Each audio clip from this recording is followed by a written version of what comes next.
আমৃত্যু ভালোবাসি তোকে। পর্ব ১৫। লেখিকা সালমা চৌধুরী। গল্প পাঠে আমি অরোরা ইসলাম। আবির ২টা চেয়ার এনে পরিষ্কার জায়গাতে রেখে নিজেই টিস্যু দিয়ে মুছে বলল, বস এখানে। আবির ৩ প্লেট ফুচকা অর্ডার দিয়ে এসেছে। মেঘের মনে খুশিতে ভরে গেছে। আবির ভাইয়ের সাথে এতটা সময় সে আজ প্রথম কাটাচ্ছে। এই অনুভূতিহীন মানুষটা এক কথায় ফুচকা খাওয়াতে রাজি হয়ে গেছে, এটা ভেবে মেঘ অজান্তে হেসে ফেলল। আবির পাশের চেয়ারে বসতে বসতে চোয়াল শক্ত করে বলল, বেকুবের মতো হাসছিস কেন? আবিরের কথায় মেঘ কিছুটা ভ্যাবাচাকা খেয়ে গেল। ভনিতা ছাড়াই জবাব দিল, এমনি। ততক্ষণে ফুচকা চলে এসেছে। ৩ প্লেট ফুচকা দেখে মেঘ জিজ্ঞাসু দৃষ্টিতে তাকিয়ে বলে, এত ফুচকা কি আমাদের? আবির উদ্দোলিত ভঙ্গিতে বলল, শুধু তোর। এগুলা খাওয়ার পর মন চাইলে আরো নিতে পারিস। মেঘ আশ্চর্য নয়নে তাকিয়ে আছে। সহসা ২ অধরের মাঝে ফাঁকা হয়ে গেছে। মেঘের দিকে চেয়ে আবির কপাল গোটায়, বিরক্ত নিয়ে বলল, মুখ বন্ধ করে খা। মেঘ প্রথম প্লেট হাতে নিয়ে চুপচাপ খাওয়া শুরু করলো। আবির বসে বসে ফোন চাপছে। মেঘ আগ-পাশ না ভেবে ১ প্লেট ফুচকা কয়েক মুহূর্তে নিবর্ণ করে ফেলল। দ্বিতীয় প্লেট হাতে নিয়ে আবির ভাইয়ের দিকে তাকালো। তারপর সচেতন কণ্ঠে প্রশ্ন করল, আবির ভাই, আপনি খাবেন না ফুচকা? আবির গুরুভার কণ্ঠে বলল, আমি এসব খাই না। মেঘ কোমল কণ্ঠে বলল, আজ একটু খেয়ে ফেলুন, অনেক সুস্বাদু। আবির ফোনের দিকে দৃষ্টি সরিয়ে মেঘের দিকে ক্ষুব্ধ চোখে তাকালো। দাঁত খিচে বলল, তুই খাচ্ছিস খা, আমি খাবো না। মেঘের প্রেমানুভূতি এতটাই তীব্র যে আবিরের তপ্ত স্বরের কথাগুলো কানেই যাচ্ছে না। হাস্যোজ্জ্বল মুখে আবির ভাইয়ের দিকে চেয়ে আহ্লাদী কণ্ঠে বলল, একটা খান না প্লিজ। আবির তীক্ষ্ণ দৃষ্টিতে চাইল। আকস্মাৎ অভিব্যক্তি বদলে গেল আবিরের। খড়খড়ে কণ্ঠে বলল, দে। মেঘ ততক্ষণে পেট বাড়ালো আবির ভাইয়ের দিকে। আবির ভুরু কুঁচকে বিরক্তি নিয়ে বলল, একটা ফুচকার জন্য আমি হাত নষ্ট করতে পারবো না, তুই খাইয়ে দে। মেঘ চোখ বড় করে তাকালো, জিভ দিয়ে ঠোঁট ভেজালো। মেঘের ডাগর ডাগর চোখ তাকানো দেখে আবির নিজের দৃষ্টি সংযত করে ফোনের দিকে তাকালো। মেঘ ধীর হস্তে ফুচকায় টক দিয়ে আলতো হাতে আবির ভাইয়ের মুখের সামনে ধরতে আবির হাঁ করলো। মেঘও ২ আঙুলে কোনো রকম ফুচকা মুখে দিয়ে হাত ছড়ালো দূরে, যেন আবির ভাইয়ের ছোঁয়ায় কারেন্টের শক আছে। ফুচকা মুখে পড়তে আবির ভুরু কুঁচকে চোখ বন্ধ করলো। কোনো রকমে গিলল, দাঁত কিরমির করছে। দাঁতে দাঁত চিপে গভীর স্বরে বলল, উফ, কিভাবে খাস এত টক? মেঘ দাঁত বের করে হাসে, ঠাট্টার স্বরে বলল, এইভাবে। আবির দাঁতে দাঁত চেপে ধরে আছে, ক্ষুব্ধ চোখে তাকিয়ে আছে অষ্টাদশীর প্রাণে। কিছু বলতে চেয়েও বলছে না। হঠাৎ চোখ পড়ে দূরে। রাকিব দূর থেকে ফোন ধরে দাঁড়িয়ে আছে আর দাঁত কেলিয়ে হাসছে। আবির কপাল কুঁচকে তাকালো। মেঘের চেয়ারের পেছনে হাত নিয়ে ২ আঙুলের ইশারা দিল। সঙ্গে সঙ্গে ফোনটা পকেটে রেখে জায়গা ত্যাগ করলো রাকিব। মেঘ আপন মনে ফুচকা খাচ্ছে। ২ প্লেটের শেষে ফুচকায় অতি সামান্য টক দিয়ে আবির ভাইয়ের দিকে বাড়ালো। আবির সঙ্গে সঙ্গে হুঙ্কার দিয়ে উঠল, আর খাবো না। মেঘ পল্লব ঝাপটে অধর নেড়ে বলল, একটা খাইতে নেই, এটাই শেষ প্লিজ। আবির আগে থেকে ভুরু গুটিয়ে চোখ বন্ধ করে হাঁ করলো। তবে এটাতে কম টক দেওয়ায় তেমন প্রভাব পড়েনি। কোনো রকমে খেয়ে নিল ফুচকাটা। একটু পানি খেয়ে মেঘের দিকে তাকিয়ে গম্ভীর কণ্ঠে শুধালো, একটা খেলে কি হয়? মেঘের ঠোঁটে ফুটে ওঠে রক্ত জবার ন্যায় হাসি। তৎক্ষণাৎ হাসি থামিয়ে বলল, একটা খেলে পানিতে পড়ে যেতেন। আবির বোকার মতো চেয়ে আছে মেঘের দিকে। কয়েক মুহূর্ত পর দীর্ঘশ্বাস ফেলে বিরক্ত নিয়ে বলল, কি? কোথা থেকে শুনিস এসব আজগবি কথাবার্তা? মেঘের বিজ্ঞান ন্যায় মাথা দুলিয়ে বলল, আমার সোর্স আছে। মেঘ মাথা নুইয়ে মুচকি হাসে। আবির মেঘের কথা শুনে কপাল গোটায়। কণ্ঠ দ্বিগুণ ভারী করে অকস্মাৎ বলে ওঠে, আমি পানিতে পড়লে তুই সবচেয়ে বেশি খুশি হতিস। মেঘের উপলব্ধি মনোভাব কমে আসে। সিক্ত চোখে তাকায় আবিরের দিকে। আবির নীরের চোয়াল দেখে মেঘ ততস্থ হয়ে সহসা চিবুক নামিয়ে মনে মনে বলে, আমি আপনাকে পানিতে পড়তে দেব না। আপনার কিছু হলে আমি কাকে নিয়ে স্বপ্ন দেখব? কে আমার স্বপ্নের রাজকুমার হবে? আবির চুপচাপ চেয়ার থেকে উঠে চলে যায়। মেঘ কিছুক্ষণ চিন্তা করার পর মুখ তুলে তাকায়। তাকিয়ে দেখে আবির ভাই নেই। পেছনে ঘুরে দেখলো আবির ভাই টাকা দিচ্ছেন। ১ মিনিটের মধ্যে আবির এসে চেয়ারে হাতল ধরে দাঁড়িয়ে বলল, তোর খাওয়া শেষ হয়েছে? মেঘ মাথা নেড়ে হ্যাঁ বলল। আবির ২টা টিস্যু এগিয়ে দিল মেঘের দিকে। আবির খড়খড়ে কণ্ঠে বলল, চল তাহলে। মেঘ উঠে আবির ভাইয়ের পিছনে পিছনে হাঁটে। বাইকের কাছে গিয়ে আবির মেঘের দিকে একটা শপিং ব্যাগ এগিয়ে দেয়। মেঘ হাতে নিতে নিতে বলে, কি এখানে? মিমার আদির জন্য নিয়েছি, জবাব দিল আবির। মনের ভিতরের মুগ্ধতা মেঘের ঠোঁটের কোণে ভেসে উঠল। আবির ভাইকে সে কখনোই বলতে পারতো না মিমার আদির জন্য নেওয়ার কথা। মেঘকে যে খাওয়াতে এনেছে এটাই অবাক কাণ্ড, আবার তাদের জন্যও নিচ্ছে। মেঘ বিড়বিড় করে বলল, বাহ আবির ভাই বাহ। আবির চোখ পাকিয়ে তাকালো, হালকা স্বরে ধমকে উঠল, এই মেয়ে উঠবি? মেঘ সঙ্গে সঙ্গে আবিরের দিকে তাকায়, স্বাভাবিক হয়ে উঠে বসে বাইকের ব্যাক সিটে। বাসার সামনে নিয়ে নামিয়ে দিয়ে আবির চলে যায়। মেঘ খুশিতে গদগদ হয়ে মিমার আদির কাছে যায়। আবির মসজিদে মাগরিবের নামাজ পড়ে বাইক স্টার্ট দেয়। একেবারে এসে থামে বন্ধুদের আড্ডার মহলে। রাকিব আর রাসেল আড্ডা দিচ্ছিল। মোবারক আর লিমন এখনো আসেনি, রাস্তায় আছে মনে হয়। আবির বাইক থেকে নামতে নিলে রাকিব দাঁত কেলিয়ে হাসতে হাসতে জড়িয়ে ধরতে যায় আবিরকে। আবির বাইক থেকে নেমে 2-3 ঘুষি বসিয়ে দেয় পেটে। ঘুষিগুলো এত জোরে না লাগলেও রাকিব কিছুটা নত হয়ে যায়। রাসেল বসা থেকে উঠে দাঁড়িয়ে আঁতকে উঠে বলে, কি হয়েছে তোদের? রাকিব কিছুটা স্বাভাবিক হয়ে বলে, উফ, এমনি কেউ মারে? আবির রাগান্বিত কণ্ঠে বলল, তোর যেমন মুখ চলে বেশি, আমার তেমন হাত বেশি চলে। রাসেল পুনরায় শক্ত কণ্ঠে বলল, আরে হয়েছেটা কি, বলবি আমায়? রাকিব হাসতে হাসতে জবাব দিল, আর বলিস না, আবিরকে বিকেলে ফুচকার দোকানের সামনে দেখে আমি পুরোই টাসকি খাইছি। যেই আবির এত বছরে ফুচকার দোকানের আশেপাশে যায়নি, সে কেন ফুচকার দোকানে আসছে আমার জানতে হবে না? আমি দৌড়ে গিয়েছি আবিরের কাছে। আবিরের কাছে মেঘকে দেখে আমি তো আরো অবাক। খুশি মনে ওদের আপ্যায়ন করার জন্য বলেই ফেললাম, আমার পক্ষ থেকে ফুচকা খাওয়াবো, সেই ঝাল এখন মেটাচ্ছে। আবির গম্ভীর কণ্ঠে বলল, ও আমার কাছে জীবনের প্রথম ফুচকা খাওয়ার আবদার করেছে, তুই কেন খাওয়াবি? রাসেল সহসা বলে উঠল, ঠিকই তো, আবিরের ওকে তো আবিরই খাওয়াবে। রাকিব পুনরায় ঠাট্টার স্বরে বলল, এই জন্যই তো আমি বলছিলাম সারা জীবন তো আবির খাওয়াবেই, এইবার না হয় আমি খাওয়াই। রাসেল ভুরুকুসকে তাকিয়ে বলল, তুই কি এই কথা ওদের সামনে বলে ফেলছিলি? রাকিব আবার বলল, একটু বলেছি, না মানে আমার দোষ কি বলতো? উত্তেজনায় মেঘকে প্রথম ভাবি বলে ফেলতে চাইছিলাম। রাসেল অবাক দৃষ্টিতে চেয়ে রইল রাকিবের দিকে। আকস্মাৎ বলে উঠল, ঠিকই আছে, আরো মাইর খা। রাকিব আবিরের দিকে তাকিয়ে নাক টেনে কিছুটা আবেগী কণ্ঠে বলল, মাফ করে দে ভাই, মুখ ফসকে আর কিছুই বলবো না। আবির তীক্ষ্ণ দৃষ্টিতে তাকিয়ে রাগান্বিত কণ্ঠে বলল, মুখ ফসকে বলেছিলি ভালো কথা, তুই আমাদের রোমান্টিক মুহূর্তের ব্যাগরা দিচ্ছিস কেন? আমি কি তোর প্রেমের কখনো ব্যাগরা দিছি? রাকিব ভেংচি কেটে বলল, আমারটা তো মেঘের মতো এত লক্ষ্মী না, আজ পর্যন্ত একটা ফুচকাও নিজের প্লেট থেকে দেয় না, বরং আমার প্লেট থেকেই আরো নিয়ে নেয়। আবির তীক্ষ্ণ দৃষ্টিতে তাকাই। কিছু বলার আগে রাকিব পুনরায় বলা শুরু করলো, মেঘ তো তোর জন্য সারাদিন না খেয়ে বসে থাকতে পারে, আর আমারটা এক গামলা খেয়ে তারপর আমার সাথে ঝগড়া লাগাই। যদি ঘুরতে নিয়ে যাই, বাসা থেকে বের হয়ে সে আগে ফুচকা চটপটি হালিম খেয়ে নেয় একা একা, তারপর আমার সাথে দেখা করতে আসে। আমি যেখানে নিজে শান্তিতে প্রেম করতে পারি না, সেখানে তোকে কেমনে করতে দেই বল? আবির কপাল গুটিয়ে ক্ষুদ্র চোখে তাকিয়ে আছে। রাসেল সহসা বলে, রাকিব, কি করছিস তুই? রাকিব আবারও হাসি শুরু করলো। এবার হাসির মাত্রা দ্বিগুণ বেড়ে গেছে। হাসতে হাসতে বলল, রাসেল, তোকে তো একটা জিনিস দেখানোই হয়নি, আয় বস, একটা OMG জিনিস দেখাই তোকে। আবিরের দিকে তাকিয়ে পুনরায় দাঁত কেলিয়ে বলল, আয়, নিজের কুকুরটি দেখে যা। 3 বন্ধু চেয়ার টেনে বসেছে, এর মধ্যে মোবারক আর লিমনও এসেছে। 5 জন চেয়ারের কাছাকাছি এনে বসেছে। আবির ভাবছে ছবি দেখাবে, তাই এতটা মনোযোগ দেয়নি। কিন্তু রাকিব একটা ভিডিও অন করলো, পেছন থেকে ভিডিও করছে। মেঘের হিজাবের কারণে মুখটা তেমন ভাসেনি, কিন্তু আবিরের মুখের এক পাশ স্পষ্ট বোঝা যাচ্ছে।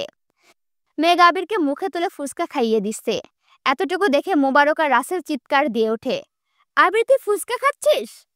লিমন অতর্কিত কণ্ঠে বলল, আবির তুই এক মেয়ের পাশে বসে ফুচকা খাচ্ছিস, তাও মেয়ে খাইয়ে দিচ্ছে? রাসেল এবার হাস্যোজ্জ্বল মুখে বলল, এটা এক মেয়ে না রে, আবিরের জীবনের একমাত্র মেয়ে। মোবারক আবিরের দিকে চেয়ে সহসা বলে ওঠে, মেঘ নাকি নাম শুনেছিলাম, উনি কি সে? আবির শুধু উপর নিচ মাথা নাড়াই। লিমন অভিযোগের কণ্ঠে বলল, সেই দিনও তো তোকে কত জোর করলাম ফুচকা খেতে, চেপে ধরেও তোকে খাওয়ানো গেল না, আর আজ? রাকিব দাঁত কেলিয়ে হেসে বলল, মেঘ কিছু বললে আবির আবার না করতে পারে না। 3 বন্ধু অবাক চোখে তাকিয়ে রইল আবিরের দিকে। রাসেল সহসা বলে উঠল, তুই তো টক খাস না জীবনেও, ফুচকা কেমনে খালি? আবির মুচকি হেসে জবাব দিল, শুধু টক কেন, ও আমায় বিষ দিলে আমি সেটাও চুপচাপ খেয়ে নেব। চার বন্ধু এবার বিস্ময়কর দৃষ্টিতে আবিরের দিকে তাকালো। কয়েক মুহূর্ত সবাই চাওয়াচাওয়ি করলো। মোবারক হাসি মুখে বলল, বিয়ে কবে খাচ্ছি বন্ধু? আবির ঠাট্টার স্বরে বলল, আর বিয়ে? লিমন কিছুটা চিন্তিত হয়ে বলল, কেন, কি হয়েছে? আবির কিছু বলার আগে রাকিব হাসতে হাসতে বলে উঠল, সেই দিন যদি মেঘ রাজি হইতো তাহলে আবির আজ বিবাহিত থাকতো। তন্মধ্যে রাসেল বলে বসলো, তুই মেঘকে কবে প্রপোজ করলি, আর কবে বিয়ে রিজেক্ট করলো শুনলাম না তো? আবির চোখ মুখ গোটালো, তীক্ষ্ণ দৃষ্টিতে চাইলো রাসেলের দিকে। রাকিব পুনরায় বলল, আরে দূর, প্রপোজ না। আবির মেঘকে বলেছিল, তুই পড়াশোনা না করলে বাদ দে, করতে হবে না তোর পড়াশোনা। কিন্তু মেঘ বেচারি বুঝলই না, বলে বসলো পড়াশোনা করব। লিমন কিছুটা ভেবে বলল, পড়াশোনা না করলে কি করতি? আবির দাঁত খিচে বলল, পড়াশোনা করবে না বললে 1 ঘন্টার মধ্যে কাজে এনে বিয়ে করে ফেলতাম। রাসেল সশব্দে হেসে উঠল আর বলল, মেঘ যদি রাজি না হতো? আবির রাগান্বিত কণ্ঠে জবাব দিল, জোর করে বিয়ে করলে রাজি আবার কি? লিমন, মোবারক, রাসেল এত বেশি জানে না। রাকিব আবিরের সব কিছু জানে। রাকিবের সাথে রাসেলের চলাফেরা করায় রাসেল টুকটাক জানে। লিমন দাঁত বের করে ঠান্ডা কণ্ঠে শুধালো, বিয়েটা তো মেঘকে বলেও করতে পারিস, তাহলে তো আমরাও বিয়েটা খেতে পারি, আর তোর বউটাও বিয়ের পরে পড়াশোনা করতে পারে। আবির দীর্ঘশ্বাস ফেলল, কণ্ঠ খাদে নামিয়ে বলল, এই কাজ আমি কখনোই করব না। মোবারক প্রশ্ন করল, কেন? আবির গম্ভীর কণ্ঠে বলা শুরু করলো, কারণ মেঘকে বা বাসায় ঝামেলা করে আমি এখন বিয়েটা করলে জীবনের কোনো এক সময় মেঘের মনে হতে পারে আমি ওর যোগ্য না। পড়াশোনার বাইরে চলাফেরা, বন্ধু মহলের সাথে সে আমাকে মানতে পারল না। মেঘের কখনো যদি মনে হয় আমি ওর জীবনে জোর করে এসেছি বা মেঘ আমার থেকে মুক্তি চাই, তখন আমি কি করব? তার থেকে ভালো ও পড়াশোনা করুক, নিজে প্রতিষ্ঠিত হোক। যখন ওর মনে হবে আমাকে ছাড়া ও চলবে না, তখনই আমি ওকে বিয়ে করব। গভীর মনোযোগ দিয়ে কথাগুলো শুনছিল সকলে। মোবারক মাথা চুলকে বলল, একটু আগেই যে বললি জোর করে বিয়ে করবি। আবির এবার কপাল কুঁচকে বিরক্তি নিয়ে বলা শুরু করলো, মেঘ যদি বলতো সে পড়াশোনা করবে না, তাহলে আমি তাকে জোর করে বিয়ে করতাম, কারণ তখন তার পড়াশোনার করে ক্যারিয়ার গড়ার ইচ্ছা থাকতো না, জীবনে চলার পথে নতুন বন্ধু হতো না, আমাকে ঘিরে ওর পৃথিবী হতো। একটা না একটা সময় গিয়ে আমার প্রেমে পড়তে বাধ্য হতো। লিমন এতক্ষণ নীরব থাকলেও এবার চিন্তিত স্বরে বলল, সবই বুঝলাম, কিন্তু ভাবির জীবনে যদি অন্য কেউ চলে আসে, তখন কি তুই ভাবিকে ছেড়ে দিবি? রাকিব ফিক করে হেসে উঠল, তাচ্ছিল্যের স্বরে বলল, যা বলেছিস তুই, আবির দিবে মেঘকে ছেড়ে? হাসাইলি। এই আবির দেশে এসেছে এক ছেলেকে পিটাইতে, ছেলের অপরাধ কি? ছেলে মেঘের সাথে কথা বলার চেষ্টা করেছিল, কথা বলার চেষ্টাতেই ছেলে এখন হাসপাতালে ভর্তি। যদি প্রেম করার চিন্তা করে, তখন আবির কি করবে তোরাই ভাব। রাসেল, লিমন আর মোবারক সমস্বরে চিৎকার দিয়ে উঠল, আবির! আবির নিরেট কণ্ঠে বলল, আস্তে। আবির পকেট থেকে ফোন বের করে টাইম দেখে বলল, নামাজের সময় হয়েছে, চল নামাজে যাই। সবাই নামাজ পড়ে বের হলো। রাকিব দাঁত কেলিয়ে বলল, শোন, আজ আবির আমাদের ট্রিট দেবে, কি খাবি বল তোরা? আবির বিরক্তি নিয়ে বলল, আমি কেন ট্রিট দেব? আমি কি বিয়ে করেছি নাকি? রাকিব মুখ বাঁকিয়ে বলল, বিকেলে যে বললি আনলিমিটেড ফুচকা খাওয়ানোর ক্ষমতা তোর আছে, তাহলে আমাদের খাওয়া। আবির গম্ভীর কণ্ঠে বলল, এই অফার শুধু আমার কাদম্বিনীর জন্য। লিমন অকস্মাৎ বলে উঠল, আমাদের আনলিমিটেড খাওয়াতে হবে না, লিমিটেড খাওয়া, তোর কাদম্বিনীর তরফ থেকে। আবির কিছুটা ভেবে বলল, ঠিক আছে চল। 3টে বাইকে 5 বন্ধু চলল। আবির একা, বাকি 2 বাইকে 2 জন করে। নামি দামি রেস্তোরাঁয় এসে বসলো সকলে। আবির উৎফুল্ল কণ্ঠে শুধালো, বুফে খাবি নাকি কাচ্চি? 4 বন্ধু চোখাচোখি করলো। রাসেল মুচকি হেসে বলল, দেখলি লিমন, মেঘের কথা বলতেই বুফে অফার করছে, কি ভালোবাসা। মোবারক বলে বসলো, তাহলে 2 দিন পর পর ভাবির কথা বলে খাবার খাওয়া যাবে। আবির কড়া কণ্ঠে জবাব দিল, এটা আমার বিয়ের আগে আমার পক্ষ থেকে তোদের জন্য প্রথম ও শেষ ট্রিট। এতদিন মেঘের কথা এত ডিটেলসে জানতি না, তাই ট্রিটের কথা ওঠেনি। আজ যেহেতু জানছিস, তাই ট্রিট দিচ্ছি, আর কিছুই না। সবাই কাচ্চি আর বোরহানি নিল। আবির ফোন বের করে টাইম দেখে তাড়াতাড়ি খাওয়া শেষ করলো। বাকি 4 বন্ধু এখনো খাচ্ছে। আবির হাত ধুয়ে টিস্যু দিয়ে হাত মুছতে মুছতে বলল, তোরা কি আর কিছু খাবি? কেন, চলে যাবি নাকি? রাকিব বলল। আবির মুচকি হেসে বলল, তোদের ভাবে আমার জন্য অপেক্ষা করছে। সবাই একসাথে বলে উঠল, আ লিমন অভিমানী স্বরে বলল, বাহ বন্ধু বাহ, এক বাড়িতে প্রেম করে যা মজা নিচ্ছিস, এদিকে আমার সব কাজিনদের বয়স 5 বছরের কম, জীবনটা বেদনার। আবির একগাল হেসে বলল, আর কিছু না খেলে বিল দিয়ে দিচ্ছি। সবাই বলল, আর কিছু খাবো না, দোয়া করি তোরা সুখী হ। আবির বিল পরিশোধ করে সবার থেকে বিদায় নিয়ে বাসার উদ্দেশ্যে রওনা দিয়েছে। এইদিকে মেঘ সন্ধ্যার পর থেকে বাসায় এসে কিছুক্ষণ রেস্ট নিয়ে পড়তে বসেছে। ঘন্টা দুয়েক পরে খেয়ে নিয়েছে। আবির শুক্রবারে বাহিরের বন্ধুদের সাথে হাবিজাবি খায়, রাতে বাসায় ফিরে আর ভাত খায় না। এজন্য মেঘ শুক্রবারে আবির ভাইয়ের কথা ভাবে না, সবার সাথে খাবার খেয়ে নেয়। ঘন্টা দুয়েক পড়াশোনা করে আবির ভাইয়ের জন্য অপেক্ষা করছে মেঘ। আজ আবির ভাইয়ের প্রতি ভালোবাসা উতলে পড়ছে মেঘের। ভাবছে আবির ভাই ফিরলে 1 কাপ কফি করে দিবে আবির ভাইকে। বেলকনিতে দাঁড়িয়ে আছে। হঠাৎ আবির ভাইকে বাইক নিয়ে গেটে দিয়ে ঢুকতে দেখে এক দৌড়ে নিচে চলে যায়। ড্রয়িং রুমে কেউ নেই। খাওয়া দাওয়া শেষ করে অনেকক্ষণ আগে সবকিছু গুছিয়ে সবাই সবার রুমে চলে গেছেন। মেঘ পা টিপে রান্নাঘরে যায়। আবির চাবি দিয়ে লক খুলে বাসার ভেতরে ঢুকে বড় বড় কদম ফেলে হাঁটে সিঁড়ির দিকে। মেঘ ছোট্ট একটা পাতিল টান দেয় পানি বসানোর জন্য।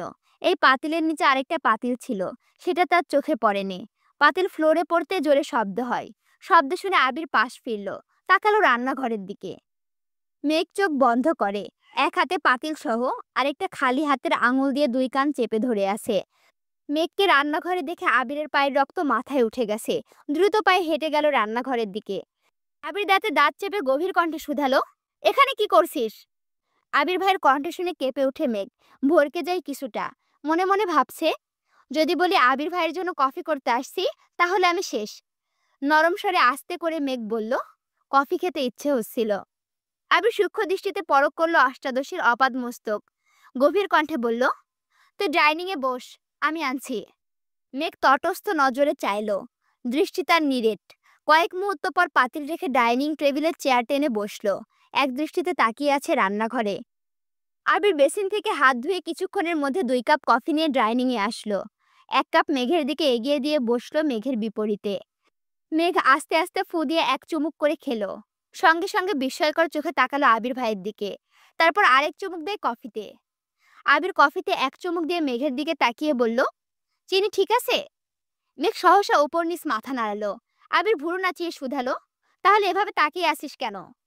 মেঘ বিস্ময় কণ্ঠে বলল, আপনি এত ভালো কফি বানাতে পারেন, কিভাবে শিখেছেন? আবির নিরুদ্বেগ কণ্ঠে উত্তর দিল, বাহিরে থাকলে এরকম অনেক কিছু শিখতে হয়, পরিস্থিতি শিখিয়ে দেয়। মেঘ কি বুঝলো কে জানে, একগাল হেসে বলল, থ্যাংক ইউ আবির ভাই। অকস্মাৎ আবিরের অভিব্যক্তি বদলে গেল। ভুরুকুসকে ধমকের স্বরে বলে উঠল, বাড়িতে এতগুলো মানুষ আছে, সাথে একজন হেল্পিং হ্যান্ড থাকার পরও তুই রান্নাঘরে ঢুকলি কোন সাহসে? আবির ভাই ধমকে চমকে উঠল মেঘ। অক্ষি পল্লব কাঁপছে তীর তীর, ঘামতে শুরু করেছে। ফ্যাল ফ্যাল করে তাকিয়ে আছে আবির ভাইয়ের দিকে। আবির দ্বিতীয়বার গভীর কণ্ঠে বলল, দরকার হলে তোর জন্য আরো 2 জন হেল্পিং হ্যান্ড রাখবো, তারপরে তোকে যেন আগামী 3 মাসে রান্নাঘরে পা দিতে না দেখি। কথা শেষ হওয়া মাত্রই হাতে কফি নিয়ে নিজের রুমের দিকে চলে গেল। মেঘ মানব মূর্তির ন্যায় চেয়ারে বসে রইল।